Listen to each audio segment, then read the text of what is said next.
Hi மக்களே, இப்போது நம்ம வெங்காயம் வடகம் செய்ய போகிறோம். இதுக்கு தேவையான பொருட்கள் இஞ்சி, பச்சை மிளகாய், கருவேப்பிலை, மல்லி இலை.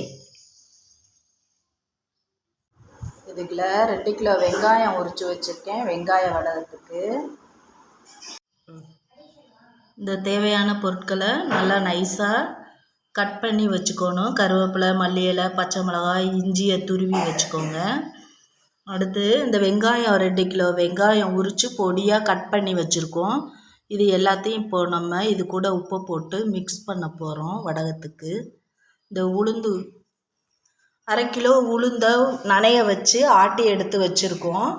இதுக்கு தேவையான உப்பு, இந்த கட் பண்ணி வச்சுருக்கிற இது எல்லாத்தையும் ஒன்றா போட்டுக்கோங்க.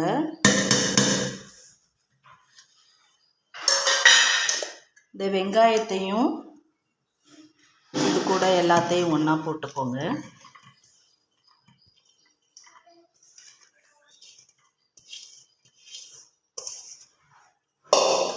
இதை நல்லா பிசைஞ்சு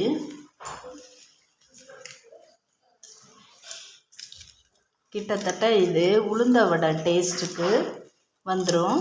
இது பழைய சாதத்துக்கு பொரித்து சாப்பிட்டா நல்லாயிருக்கும். அடுத்து குழம்பு தொட்டுக்க இல்லைனாக்கா இதை 2 வறுத்து வச்சு சாப்பிட்டிங்கன்னா சாப்பாடு சரசரன்னு இறங்கும், நல்லா சாப்பிட்லாம். இது நல்லா டேஸ்டான வடகம். இதை செஞ்சு நீங்கள் பாருங்கள், வீடியோவை ஸ்கிப் பண்ணாமல் பாருங்கள்.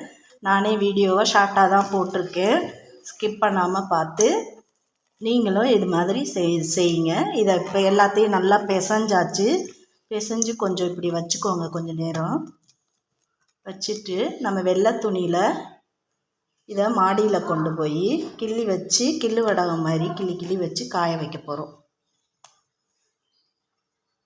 ஆட்டும் போதுமா நம்ம உளுந்த வடைக்கு எப்படி ஆட்டுவோம் அதே மாதிரி லைட்டாக தண்ணி தெளித்து ஆட்டினீங்கன்னா போதும். ரொம்ப தண்ணி தெளிச்சிடாதீங்க, அப்புறம் நீத்து போயிடும்.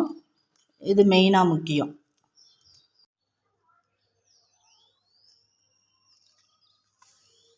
கிளி வைக்கிறாங்களா அதை மட்டும் தான்.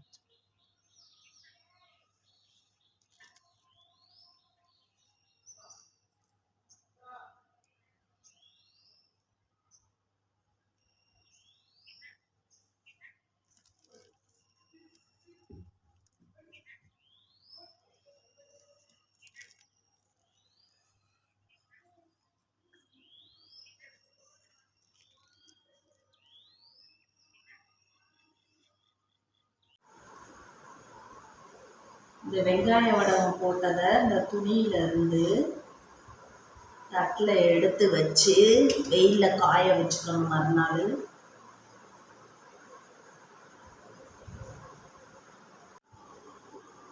இங்கே பாருங்கம்மா, இந்த வெயிலில் காய போட்ட வெங்காய வடகத்தை துணியில் விரித்து வெயிலில் காய போட்டு வச்சுருந்த வெங்காய வடகத்தை 2 தாம்பாளத்துலேயும் எடுத்து வச்சுருக்கேன்.